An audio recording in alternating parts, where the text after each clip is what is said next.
नमस्कार दोस्तों, आप सभी को फिर से एक बार स्वागत है। आज मैं आपको एकादशी की व्रत कथा सुनाने जा रही हूँ। चैत्र मास में कृष्ण पक्ष की एकादशी को पापमोचनी एकादशी कहा जाता है। कहते हैं इस एकादशी व्रत का पालन करने से जाने अनजाने में किए गए पापों से मुक्ति मिलती है। चलिए जानते हैं इस एकादशी की व्रत कथा। पुरातन काल में चैत्ररथ नामक बहुत सुंदर वन था।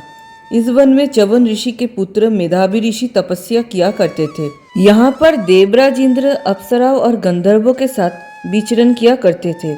मेधावी ऋषि बहुत बड़े शिव भक्त थे। एक समय की बात है जब कामदेव ने मेधावी ऋषि की तपस्या भंग करने के लिए मंजुघोषा नामक एक अप्सरा को भेजा। उसने अपने सौंदर्य से मेधावी ऋषि की तपस्या भंग कर दिया।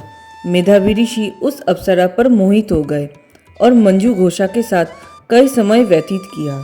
बहुत समय बिताने के बाद अप्सरा ने जब वापस जाने के लिए अनुमति मांगी, तब मेधावी ऋषि को अपनी तपस्या भंग होने का एहसास हुआ कि किस प्रकार मंजुघोषा ने उनकी तपस्या भंग किया है। ऋषि ने क्रोधित होकर अप्सरा को पिशाचिनी होने का श्राप दे दिया, जिससे मंजुघोषा उनके पैरों में गिर पड़ी और श्राप से मुक्ति पाने का उपाय पूछा। मेधावी ऋषि ने बताया, पापमोचनी एकादशी का व्रत करने से तुम पूर्व रूप को प्राप्त करोगी। इसके बाद मेधावी ऋषि अपने पिता महर्षि च्यवन के पास पहुंचे।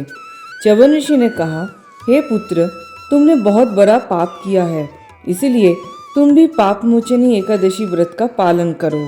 इस प्रकार व्रत के पालन करने से मंजुघोषा को मुक्ति मिल गई और मेधावी ऋषि भी सभी पापों से मुक्त हो गए। जो मनुष्य शुद्धता और नियम के साथ इस एकादशी व्रत का पालन करता है, उनके सभी पाप नष्ट हो जाते हैं। इस दिन व्रत रखकर भगवान विष्णु की विधि विधान से पूजा की जाती है।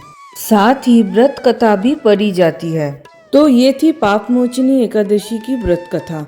आपको ये कथा अगर अच्छी लगी तो इसे लाइक शेयर करना ना भूलें और साथ में अगर अभी भी आपने सब्सक्राइब नहीं किया तो चैनल को सब्सक्राइब ज़रूर करें। धन्यवाद।